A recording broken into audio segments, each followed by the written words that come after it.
Σήμερα θα μιλήσουμε για τον τρόπο επιλογής του μονόπετρου δαχτυλιδιού. Για πολλές και για πολλούς από εσάς αυτό αποτελεί μια πολύ δύσκολη απόφαση και χωρίς άδικο. Πάμε όμως τώρα να ρίξουμε φως σε αυτή την δύσκολη επιλογή, χωρίζοντάς το σε ενότητες. Ένα από τα πρώτα στοιχεία που κανείς πρέπει να αναλογιστεί και να αποφασίσει είναι η διαλογή και η επιλογή της κεντρικής πέτρας.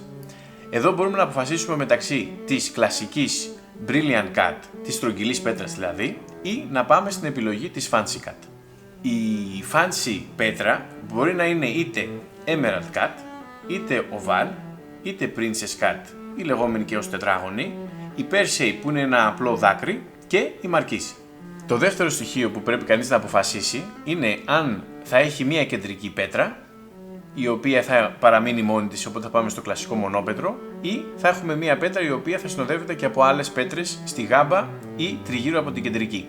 Στην περίπτωση που επιλέξουμε το μονόπετρό μας να συνοδεύεται και από άλλες πέτρες, υπάρχουν τρεις υποκατηγορίες. Στην πρώτη υποκατηγορία έχουμε την κεντρική μας πέτρα, η οποία περικλείεται από άλλες πέτρες, το λεγόμενο και ως halo. Είναι ένα στεφάνι το οποίο περιτριγυρίζει την πέτρα μας.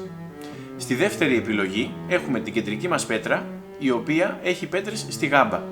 Ως γάμπα του δαχτυλιδιού ορίζουμε το μέταλλο το οποίο αγκαλιάζει το δάχτυλο και αποτελεί τη βάση του δαχτυλιδιού. Στην τρίτη υποκατηγορία περνάμε πλέον στον συνδυασμό των δύο παραπάνω. Δηλαδή έχουμε την κεντρική μας πέτρα, η οποία περιτριγυρίζεται από άλλες πέτρες και έχουμε πέτρες και στη γάμπα.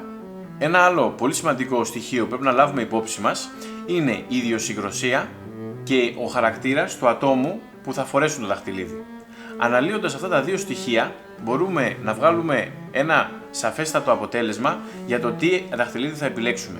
Θα πάμε σε ένα δαχτυλίδι διακριτικό, το οποίο θα έχει διακριτικά στοιχεία, μια διακριτική πέτρα, ένα χαμηλό δέσιμο και γενικότερα ένα ήπιο χαρακτήρα, ή θα πάμε σε ένα εντυπωσιακό δαχτυλίδι το οποίο θα έχει μια μεγαλύτερη πέτρα, μπορεί να έχει ένα halo, μπορεί να έχει πέτρες στη γάμπα και γενικότερα ένα πιο περίπλοκο σχέδιο.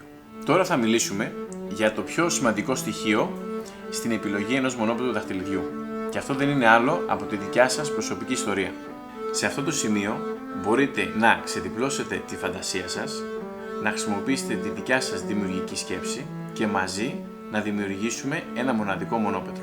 Ένα στοιχείο όχι τόσο σημαντικό για την επιλογή, αλλά σημαντικό για την πρόταση είναι η επιλογή του νούμερου του δαχτυλιδιού. Στην περίπτωση που γνωρίζουμε το νούμερο, θα κατασκευάσουμε ένα δαχτυλίδι ακριβώς με βάση αυτό. Σε κάθε άλλη περίπτωση θα κατασκευάσουμε ένα δαχτυλίδι το οποίο θα μπορεί εύκολα να μεγαλώσει ή να μικρύνει. Οπότε συνοψίζοντας, μην αγχώνεστε με το νούμερο του δαχτυλιδιού.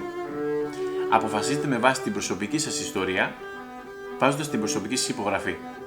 Και τέλος, αποφασίστε με βάση το χαρακτήρα καθώς και την ιδιοσυγκρασία του ατόμου που θα φορέσει το δαχτυλίδι.